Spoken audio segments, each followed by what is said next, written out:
Good morning to everyone. Now I am going to discuss about a pinch of snuff. A pinch of snuff का lecture number 3 रहेगा।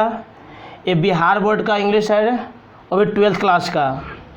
इसके पहले जिसका 2 lecture हो चुका है, एक वर्ड मीनिंग का और एक लाइन बाय लाइन मैंने हिंदी पढ़ा और इंग्लिश भी दोनों पढ़ा था। लेकिन जो लेक्चर नंबर 3 होगा सिर्फ और सिर्फ हिंदी में होगा। So everyone to listen carefully, सब लोग ध्यान से सुनेंगे। आफ्टर लॉन्ग टाइम, बहुत लंबे समय के बाद मैं इस क्लास को ले रहा हूँ क्योंकि कुछ समय से बीमार था हम। अब मैं रिकवरी हो चुका, ठीक हो चुका हूँ। सब कंटिन्यू रहेंगे। तो ये जो रहेगा हिंदी में रहेगा lecture. A pinch of snuff contemporary Indian short stories in English से ली गई लघु कथा है। यह एक हास्यजनक और रोमांचक कथा जो पाठकों को अंत तक बांधे रखती है। एक तरह से क्या है, नाटक है, 3 लोगों के बीच हुआ है। लेखक को अपनी माँ द्वारा नानू काका के आने का समाचार मिलता है। किसको द्वारा मिलता है समाचार? लेखक को। लेखक की माँ द्वारा बताया जाता है कि कौन आ रहे हैं, नानू काका आ रहे हैं। तो वह उन्हें बहाने बनाकर नानू काका को टालने के लिए कहता है। अर्थात लेखक ने अपनी माँ को क्या कहता है, टालने के प्रयास करने के लिए कहता है। लेकिन माँ कहती है कि नानू काका अब तक ट्रेन में बैठ गए होंगे और अब उन्हें मना करना अनुचित होगा। मतलब मना नहीं किया जा सकता है क्योंकि अब ट्रेन में बैठ गए होंगे तो अच्छा भी नहीं होगा। वे लेखक को आश्वस्त करती है कि नानू काका 2 से 3 दिन से ज़्यादा नहीं रुकेंगे। अर्थात जो आ रहे हैं 2 या 3 दिन तक ही रहेंगे। इस बात को लेखक की माँ ने लेखक को आश्वस्त करते हैं। उनके आने का कारण पूछने पर लेखक को ज्ञात हुआ कि नानू काका किसी से मिलने आ रहे हैं और उसे लगता है कि वे महीनों तक यहाँ रुकेंगे क्योंकि मंत्री लोगों को कई दिन तक नहीं मिलते हैं।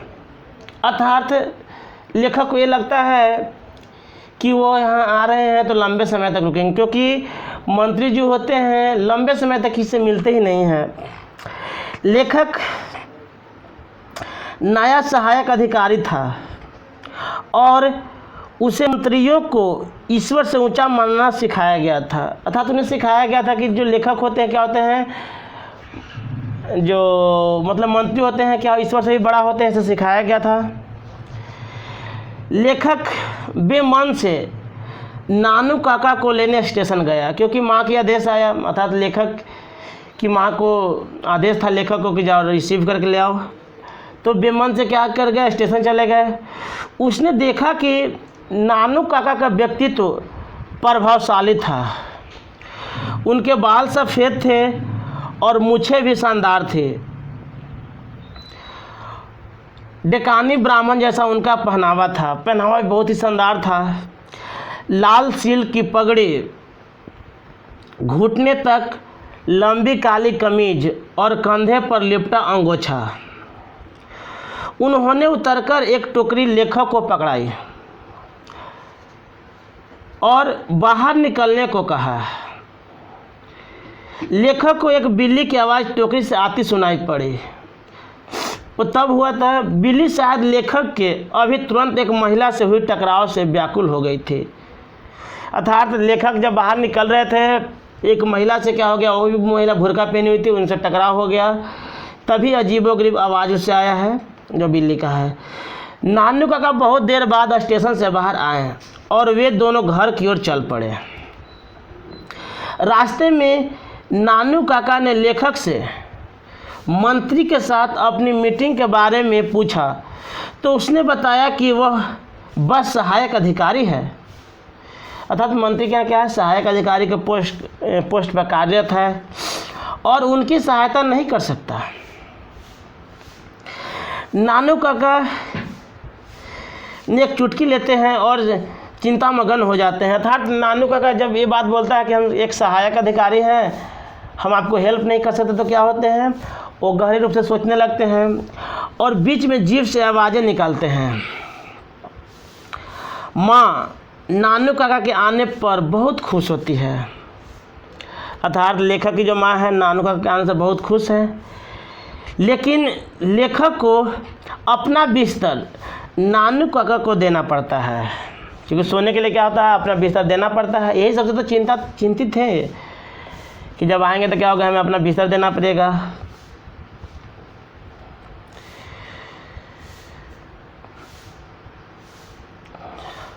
हाँ, देना पड़ता है। नानू काका के कहने पर लेखक उन्हें मंत्री जी के कार्यालय में ले जाता है, लेकिन नानू काका मंत्री से नहीं मिल पाते हैं। नानू काका मंत्री से नहीं मिल पाते हैं और उन्हें 3 दिनों का समय दिया जाता है। वे वापस लौटते समय मराठी में गालियां देते हैं। जब वह और लेखक वापस घर जा रहे होते हैं तो एक आदमी लेखक को हाथ हिलाता है और उसकी गाड़ी आगे निकल जाती है। पूछने पर नानू काका को पता चलता है कि वह लड़का सोहनलाल रतिराम का बेटा है और लेखक के विभाग में ही क्या है, कार्यरत है। अर्थात वह भी क्या है, वहीं पे कार्यरत है लेखक के विभाग में।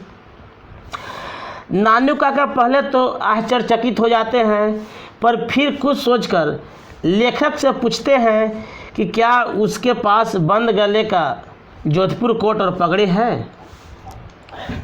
नानू काका के पूछते हैं। जब लेखक और नानू काका घर पहुंचते हैं तो नानू काका लेखक को जोधपुरी कोट और पगड़ी पहनने को और उसे सोहनलाल के घर चलने को कहते हैं। कपड़े पहनने के बाद वे सोहनलाल के कार्यालय पहुंचते हैं। वहां नानू काका सेक्रेटरी पर धाक जमाने के लिए अपने खास होने का बोध कराते हैं और बड़े बड़े नेताओं से संपर्क की बात करते हैं। सेक्रेटरी सोहनलाल को बताने अंदर जाता है।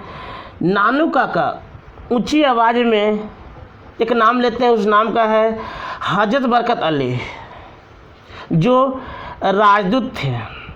उनके बारे में ऐसा बोलते हैं जैसे वे और अली पक्के दोस्त हैं। उधर सोहनलाल अली के बारे में सुनते ही बाहर आते हैं। नानू काका का अच्छा स्वागत होता है और सोहनलाल और वे बातें करने लगते हैं। कुछ देर बाद सोहनलाल नानू काका से कहते हैं, कौन कहते हैं, सोहनलाल नानू काका से कहते हैं कि उनका बेटा वित्त विभाग में कार्यरत है, पर किसी ने राजदूत के मन में उनके बेटे के प्रति जहर भर दिया, अर्थात कोई षड्यंत्र रच दिया है। नानू काका सोहनलाल को आश्वस्त करते हैं। नानू काका क्या करते हैं, सोहनलाल को आश्वस्त करते हैं कि वे खुद अली से बात करेंगे। नानू काका ने फिर मंत्री जी के बारे में बात करना शुरू किया।